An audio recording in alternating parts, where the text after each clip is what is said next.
3, 2. All right. Welcome back after a week off. People are refreshed and ready to roll. We are TheSadFan, where we talk about the good, the bad, and everything that made you sad. And there's a lot going on right now, but a lot of it has to do with stuff in the news, not actual stuff on the field. And the first place we're going to start is the NFL, because the NFL found itself in the news with Old Man Fights Part 2.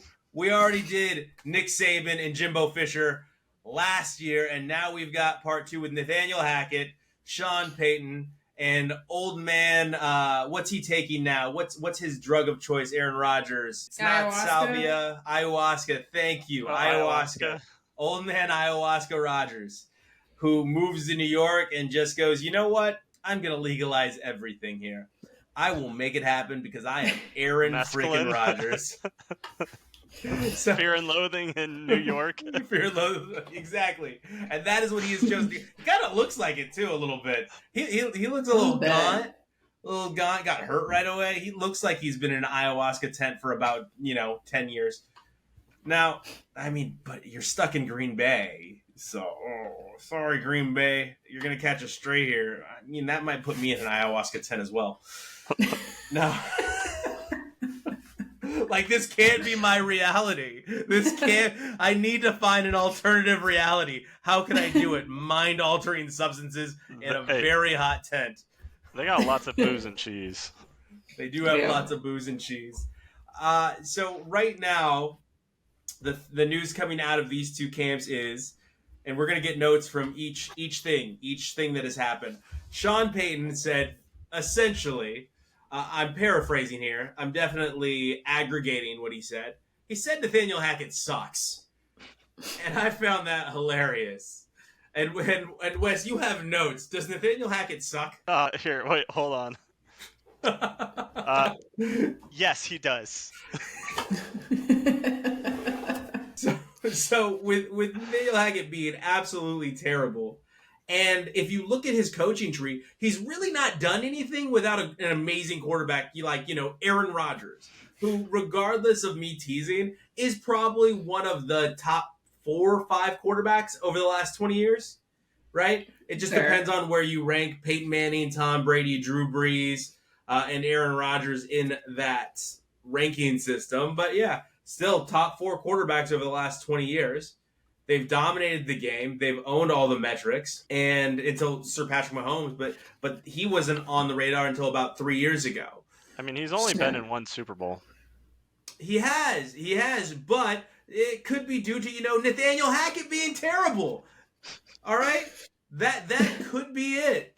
And he was stuck with Mike McCarthy waddling around the sideline for those 20 years. He was stuck with his front office never drafting a skill player, only drafting players on defense and going, well, we have a great defense and a great quarterback, and then watching him go out there and play backyard football to make something happen. Like, yeah, it's really hard to win when you're just a quarterback. People forget that there is 10 other guys on the field while you're doing these things. But what did Aaron Rodgers say back to Sean Payton? Well, he said, keep my quarterback's name out your mother-frickin' mouth. Real original.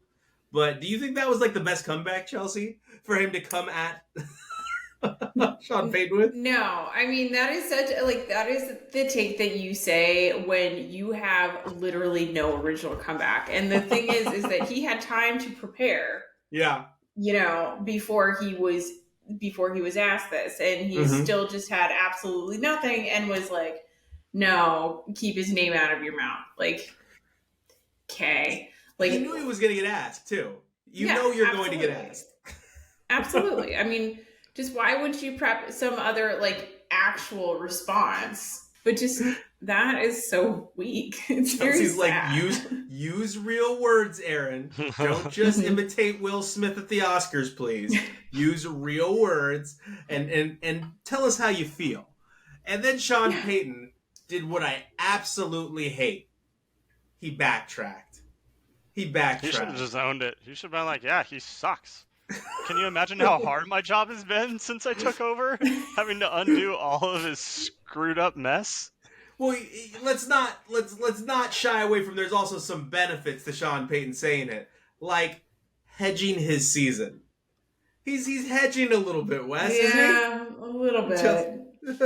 I could see it like, oh well, it wasn't me, it was my predecessor over here, if that kind of we thing. suck, But it was his fault. Just so you know. yeah, I mean that's how they do it in politics. Why not in football?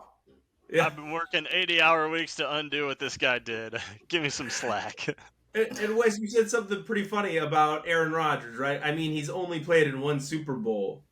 Can you just, again, I know I keep doing this, but remind me, how many has Sean Payton been in? Yeah, it's just the one. It's just the one. So, hey, Sean. It should be two. Okay, they got screwed over. Okay. Well, and then you also had the that. Minnesota Miracle. People forget about that because of how bad they got on the pass interference play. But yeah, that's what the Minnesota I was Miracle, talking about. I know, but the Minnesota Miracle was also pretty bad. Like, no one expected Stephon Diggs to catch that ball on the sideline and score a touchdown. You know?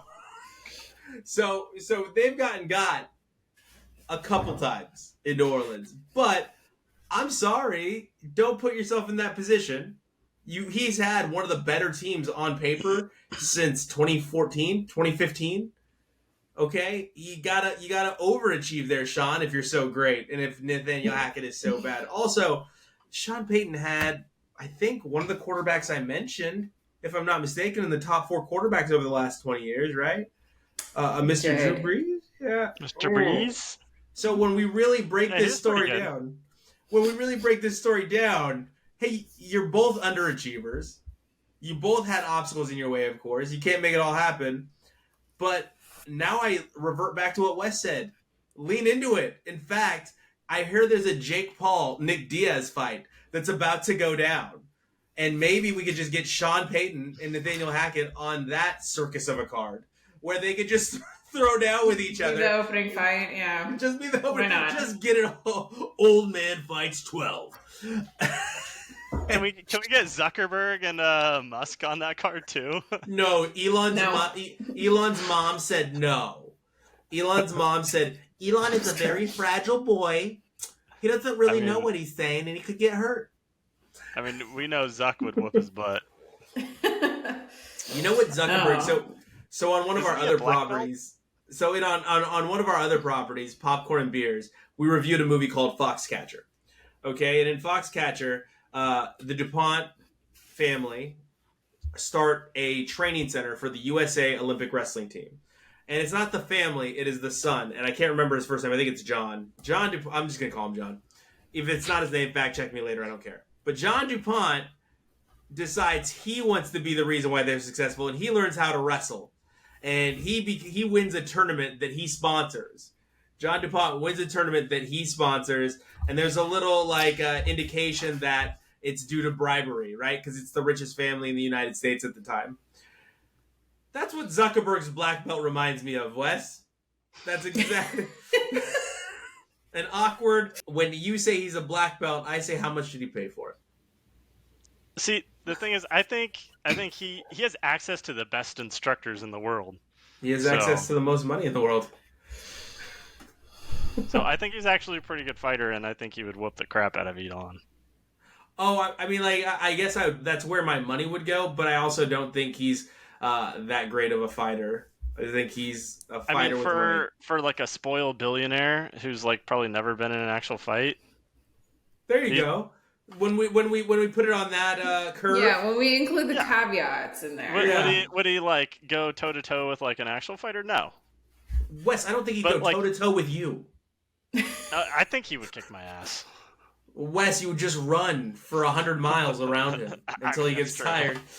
Wait, I mean, you were a yellow belt in karate before you quit, so I mean... Oh, is yellow belt equivalent to billionaire black belt? I was actually Could that purple be? belt. Ooh. Oh, and a purple belt, so you were the Barney belt. The Barney belt might be equivalent. I don't know. Like, if we did a range of what is a billionaire belt, right? What's a billionaire brown belt actually? Well, maybe it's a white belt. You know, when we really dove into this, we can figure out maybe Wes and Zuckerberg are equals. Man, Been a while. I think What we're a getting off the shame. rails here. I think intellectually, Wes, you definitely have him beat. Because I don't think that Threads worked out. I think Threads is doing really bad. Because I looked at Threads and I was like, man, that seems like a cool alternative to Elon Musk's X, which I still call Twitter. And it's Cease and desist. it's very interesting to me that all of a sudden that got tanked. And I think what are you Elon talking Musk about? Threads, Yeah. it's like dead. Like people No, are it's on not. it. It's so bad. I'm sorry. This is getting completely off the rails. But yeah, no, That's I'm okay. actually, Roll I with find it. that like every day, like just gets a little bit better. Like that there's more people that are coming on. I'm finding more of the people that I followed previously on the other app. I mean, there's a lot of issues with it for sports reporting specifically. No, because you can't, because right now there's no search function. There's no able to jump between who has what take. So I mean, that is a little bit difficult. Everything's just kind of like a timeline, and that is frustrating, but it seems like that's rolling out soon. I mean, they just didn't have the benefit of like, a year-long. Yeah, because Okay. one of my favorite things about X is I can just search for Raiders, and then I can see all the bad takes that people like Fry have. I don't know, all my takes have been pretty spot on. But when it comes to the Raiders, I haven't been off yet. They didn't do anything last year. It looks bad this year. All the reports coming out of training camp is Jimmy G sucks. Now, I have to go back to Chelsea defending the honor of Zuckerberg's Threads with they don't yet have a search bar. Okay, I'm just going to say this. The billionaire cyber boom, a lot of that was Lycos, Ask Jeeves, Yahoo. What do all these companies have in common? They're all search engines. I know. That would be the first thing I would think is I probably need something to search this stupid website so that we can organize our thoughts. So no. Okay, I'm glad you're telling me that it's getting better because I got on within a couple days. I was like, this sucks, and I was right back on Twitter. Thank you, Wes. Yeah. Now I'm thinking that that's what happened to Colorado, Chelsea. As we transition seamlessly into your story, Colorado went to the pack, and after a couple years, they're like, you know what? I don't like the weather over here. We've only been able to win a total of 6 games since we've been in this conference. I think we need to go back to the Big 12. What's going on there? In this whole realignment, this whole chasing the media dollars discussion has just been absolutely insane. And Colorado did kind of shock everyone by playing their cards first, but well, that's just the way the cookie freaking crumbles over here. So, and the interesting thing too is that it seems like the Pac-12 is made out of these little mini alliances because Utah has come out and said, well, wherever Colorado goes, that's where we're going, which is that's okay. An odd alliance. Fine. The Arizonas are sticking together. Cal and Stanford have made their own little pact. UW and Oregon are bros till the end. They hate each other so much, and yet they're just in this suicide pact together. They know wherever you go, I go. They know that each other is best for business. Yeah, they're the two most profitable schools in the PNW. Yeah, exactly. And they are only going together as a pair. Screw Oregon State, screw Washington State. And one of my buddies made a joke today. He said, wouldn't it be funny if Oregon State and Washington State were the only 2 teams left in the Pac-12 and they just took all the money revenue and split it between them? I mean, I would be happy for them. Those NIL deals would look pretty sweet. Yeah. But the thing is so Colorado is going to the Big 12, and their money share of revenue is $31.7 million in media revenue. Yeah. Right now, the Pac-12, their current payout is $37 million a year per school, spread evenly. And so it's really funny when you compare that. That's under the old one that consists of USC and UCLA. I understand that it's under the previous revenue sharing agreement, but still, I'm saying that they left potentially leaving money on the table, right? And FSU is talking about doing the same thing, basically to the ACC and breaking up that conference as well. Yeah. And that's Miami as well. I mean, the ACC revenue is $39.5 million a school. It is up there. Like, where are they going to go that's going to give them such a big jump in money that makes it worth breaking up and ruining SEC. things for everyone else? I mean, it's just kind of crazy. The spread between Ruining most things of for the everyone else is such a funny way to put it, as if the commissioners weren't the ones that ruined everything. No, I know. You're right. But I mean, like, it's just we're talking about just such small amounts of money in the spread of what's the difference between these schools. And I mean, okay, the Big 12 $31.7 million in media deals versus the SEC's 49.9. That's a bigger spread. That's something that you're makes looking a at a difference of $11 to $12 million. I mean, the thing is, these schools just want to, like, they don't like sharing the money, like getting the same cut as like a smaller school. Yeah, well, and so it's greed. Absolutely, and I completely agree. But what's really, really sad is, and Fry, you had a really good point about it being the commissioners.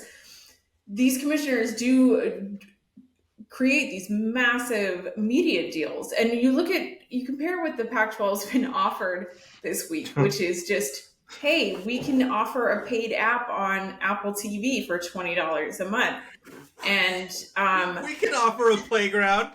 I mean, like, we're not going to pay you, but here's a playground. Well, maybe we throw a couple posts. We'll it gets worse. It gets worse, though, because the Apple TV deal would only include the syndication of the games, so only the broadcast. They would not include the production costs. That would have to be eaten by the schools as they play the games. So cutting into their revenue budget. How this often works. I mean, compare this with what the B1G, as I call it, the Big Ten, has in their media contracts. B1G. Fox, CBS, NBC, and the Big Ten Network. Yeah. What are we doing eventually, here? Notre Dame's going to have to pick a side. Should we go back in time to when it was Texas and Oklahoma were wanting to join the Pac-12? What a day. And we said no because of the Longhorn Network. Yeah. They were like, no, Texas has to get rid of the Longhorn Network. And Texas was like, we're not getting rid of it. And then we just were like, okay, we don't need you. We're in a better position anyways. Well, and then the absolute refusal to broadcast on DirecTV for whatever reason. What's also funny... Go ahead, so, like 2 years ago, after Texas and Oklahoma finally decided to bolt for the SEC, like they had the option to bring in like the 4 or 6 next best schools from the Big 12, including like Kansas, Texas Tech, Baylor, Oklahoma State, and they said no. They said, we don't want you guys. We're better without you. No, the Pac-12 commissioner, his whole legacy is of misses. He hasn't hit a single bullseye because he also took less money to create the Pac-12 network, which all on him. It's I guess scared money don't make none, but like their writing was on the wall. Sign with ESPN, sign with CBS, sign with a big network so that you can get big money. And he just, no, this is the smarter decision. And it wasn't, because here's the thing. Outside of Oregon, UCLA, and USC, no one cares. Sorry, Stanford and Cal, but that's the truth. No one's watching. And I'm not referring to your markets. Sure, people in Berkeley are going to watch Cal. Sure, people in Palo Alto are going to watch Stanford. Sure, people in Beaverton, Oregon are going to watch, or it's Corvallis, right? Are going to watch the Oregon State Beavers. All right, but outside of that, outside of those markets, no one cares. You don't have leverage. The only way you could have gotten leverage is put them on a big network and hope, like Oregon State did last year, they have a decent season to start attracting people to watch I don't know about this team, right? You have to build intrigue, because if you don't, and I didn't even mention UCLA, by the way, like UCLA is also not a school that people really turn into see outside of basketball since the 80s. I wish they were. I wish they were, but they're just not. So he missed every single shot he took. That's not good as a commissioner, and he stayed in power. Yeah, no, it's pretty terrible, and it has led to this absolute like just breakdown across the country, honestly, because everyone's trying to figure out what slot does everyone fit into, and Stanford and Cal were actually rejected by the Big Ten previously. They had kind of made some proposals. They had kind of floated it out there. They were told absolutely not. But then it turns out that the Big Ten was actually like, hey, Stanford, we might be interested if you can make this work with Notre Dame. Pull Notre Dame into this, you've got a spot. Yeah. So Cal might just be left standing in the breeze with Oregon State at this point, like just trying to figure out what's going on. But the other thing, too, is that the Big Ten has also been courting UNC and UVA. And Miami. Like, they're not just looking at the West Coast as, possible pickups. They're also looking at stuff that's going on in the ACC as well, trying to figure out if that's something that could potentially make sense. This is getting nuts. The big jewel, cool, UNC, Virginia Tech, who cares? But no, Virginia. The big jewel that all these these conferences would love to see is Notre Dame. And Notre Dame has a television deal with NBC, right? But Notre Dame, despite being not good, no matter what any human wants to tell you over the last, since 1958, Notre Dame, so that was mean. Notre Dame has a huge fan base despite all of these things. So if you can get Stanford, you've already got Michigan, you've already got Michigan State, you could get Miami, you could get basically a rivalry game almost every week with Notre Dame. So that's probably what's going on there. Is like, hey, if we get Stanford in, maybe Notre Dame will think about it. If we get Miami in, maybe Notre Dame will think about it. But everyone's vying for Notre Dame. ACC was vying for Notre Dame. Notre Dame's a big property when it comes to the college football world. It'll be interesting to see where it goes. Go ahead, Wes. Oh, I was just gonna say, I feel like Notre Dame's the domino. Like if Big Ten gets Notre Dame, then it's kind of game on. They're just gonna pick up everyone they can. Yeah. It's. I think we're looking at, as Wes correctly pointed out, maybe a Big Two and a half brother in the Big 12, like a weird half brother that's just hanging on in the Big 12. Thanks TCU for screwing that up for all of us. Because whatever, I'd rather at this point have two conferences, and like the NFL does, and just figure that two conference system out, than have a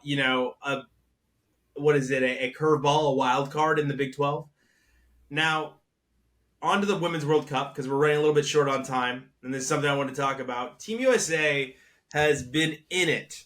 They finished second in their group. They put on their worst performance in years, and everybody's talking about the coach.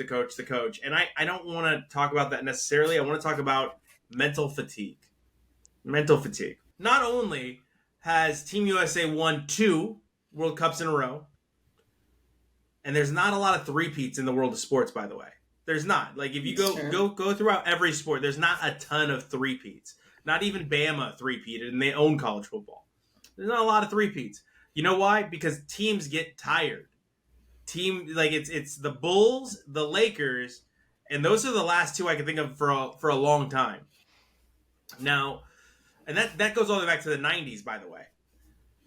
It's because it's such a grind to make it that far, time after time after time after time, and it weighs on you. And in this sport in particular, you're cycling players in and out. You have very few superstars that stay on the team throughout all 3 runs. Now, you've got Megan Rapinoe and you've got Alex Morgan that have been on both teams. I think Kelly O'Hara may have been on 3 teams. I think Kelly O'Hara may have been on all 3 teams. But outside of them, that's your veteran presence. It's a very young Team USA. And you've got, Sophia Smith, Trinity Rodman on these teams that are supposed to be the breakout players. Rose Lavelle was on last year's team. She's great. Last World Cup's team. She's great. Julie Ertz was on last World Cup's team. She's great. But the problem here is they can't score, and lots of people are mad at them for celebrating the tie with Portugal, which was almost disastrous. They almost lost that game in extra time. In extra time, a ball went off the post for Portugal. And essentially, they made it to the knockout round by inches. Now they've got Sweden coming in. And my question is, should we be concerned about Sweden, Chelsea? Absolutely. I mean, there's only 4 teams left that have not been defeated yet in the pool play. Japan, England, Sweden, and Colombia. And Sweden, I mean, they're just dominating. And I think that you do have a point, especially a kind of like in a little bit different way of what you were saying, is that, you know, when you have these just a handful of veteran players who have to reestablish new relationships and new playing styles with people who then cycle in and out, and it's 4 years between each event. It's kind of like the Olympics. Like, doing it 3 times is really hard. Yeah. So, you know, I wouldn't be surprised if there is something just not gelling between players and some communication and coordination, because the offense just simply is not there for Team USA. And it's kind of sad, but it is there for Sweden. I don't know what to say, but they just look incredible on the field. From every clip that I've seen, they just really look like they are single. They've just got one focus, and they're moving as a unit on the field. Yeah, they're looking to win. Go ahead, Wes.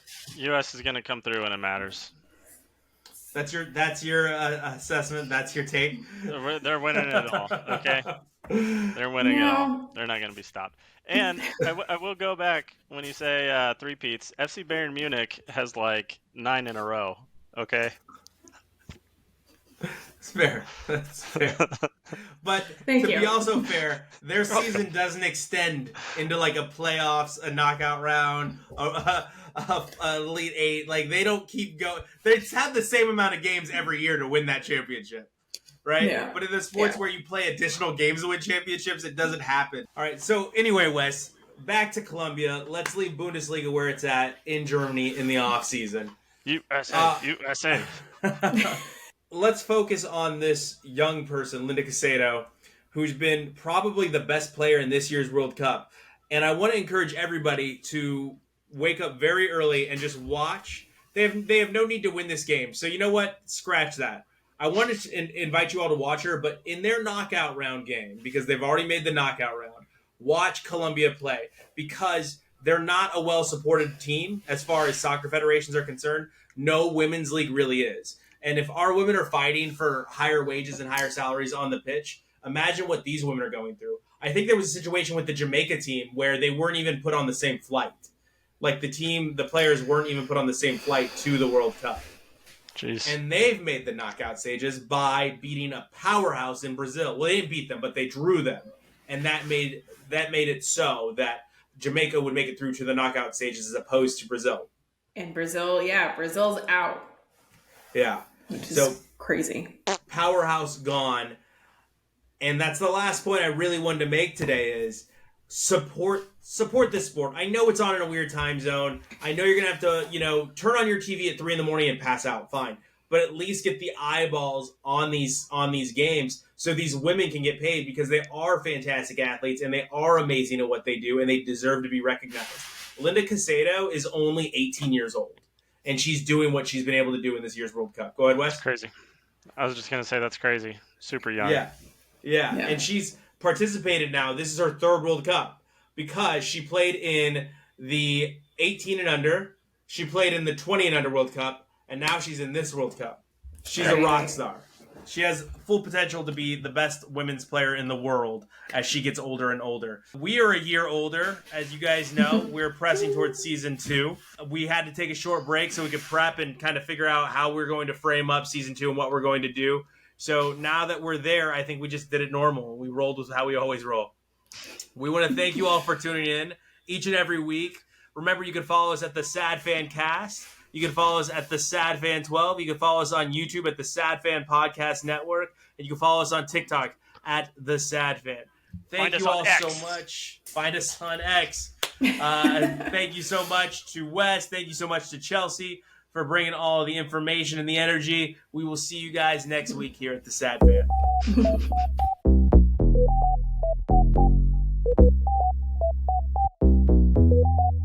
No way.